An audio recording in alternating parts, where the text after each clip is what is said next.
attacks except for Eloy Bugris. I checked, buhi pa siya. Ikaw ang rason nga gibomba ang Dubai sa imong kabakakon, sa imong ka-scammer. Ikaw ang dili deserving nga protektahan. Pagkabomba sa Dubai, anak ko buhi pas Eloy, wa maigo, mirisi ni mong bakakon kang dako.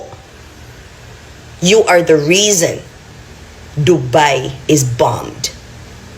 Ikaw ra gid unta tong naigo. Dili unta na katong caregiver nga naigibuhat nga sakto diha. Dili unta kato ang nawala because she was just doing her job truthfully. Ikaw unta, dili imong mga dogs. Your dogs need to be safe, pati imong husband. Ikaw gisalo unta nimo ang bomba. Diba? Gisalo ta nimo sa imong simod. Because you call me poor, and yet you're the one who grew up in Duran, in Iloilo City, where the scammers, the drug addicts, and the undesirables live. Squatters. Mapitaw itong nireklamo, di ba? Mga bisita sa inyong balay, kigitangag sa iro ninyo nga laaw, ang ilang mga chinilas nga mahalon. Or the fact nga kinamot lang sila kay walay kubyerto sa inyong balay, and yet you call me poor.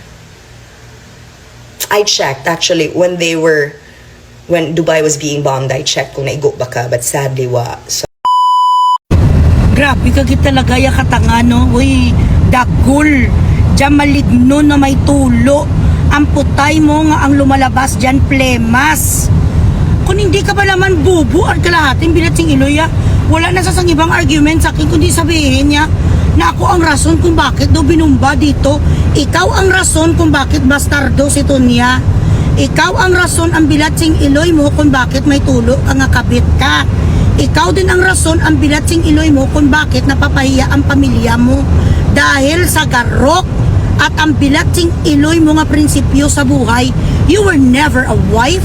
Itong lalaki nga bunjing na pakasal-kasal sa'yo, binili mo yun. Dahil ikaw ay sugar mommy, mababa kang klase ng isang pagkababae, hindi ka inaasawa, kinakabit ka.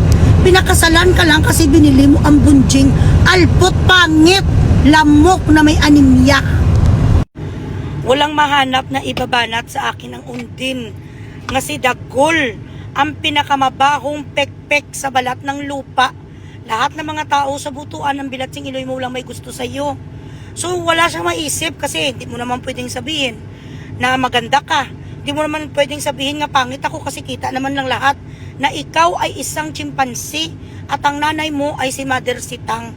Hindi mo naman pwedeng gamitin sa akin ng scam na ako ang scammer, numero 1 ka magnanakaw. Hindi mo rin pwedeng gamitin sa akin na ako ay puta-puta kasi kasado ako. Ikaw, kabet. Tapos may produkto ka pa nga bastardo. Hindi mo rin pwedeng gamitin sa akin na ako ay tamad. At wala akong alam gawin kundi ang magmariti sa Facebook kasi ako may proper job. Ikaw, patay gutom ka nga mandurugas. Kinukuha mo ang pera ng mga Pilipino so wala siyang magawa. Sinabi niya lang ako ang rason ng bomba. Bobo! Everything that you have right now is from the taxes of the Filipino people. Hindi ka naman iridera. Where the fuck do you get your livelihood? By being a dog. Ganun ka. Taga-tahol ka, putang inasang walang hiya. Ang taong nagwawalang hiya sa mga Pilipino, yan ang amo mo. Bilatsing Iloy kasi kung hindi ka ginabayaran, nung ka man magsalita sa masama kay Sara Duterte. Kaso nga lang may galit ka sa kanila, tapos isa pa dahil gaga ka. Ang gusto mo lang gawin, mag-inarte ka lang sa social media na daw akala mo sang iyo dipota, daw advisor sa civil defense 11 years. Mas may alam sa mga taong nakaupo doon. Sa rubo-rubo ka lang naman nakilala katulad sa aming lahat na mag-vlog-vlog. Walang ni isa sa atin ang nakaabot doon sa civil defense or nakaabot sa foreign affairs nga binigyan sang titulo nga maging press secretary. Wala problema kung ayaw mo kay Sara, bilatsing Iloy mo. Kupal ka para insultuhin siya, hindi siya ka nang mapirdi. Kaya ang pinagmamalaki lang ni Sara, tree planting, ikaw pinagmamalaki mo ya titi plant.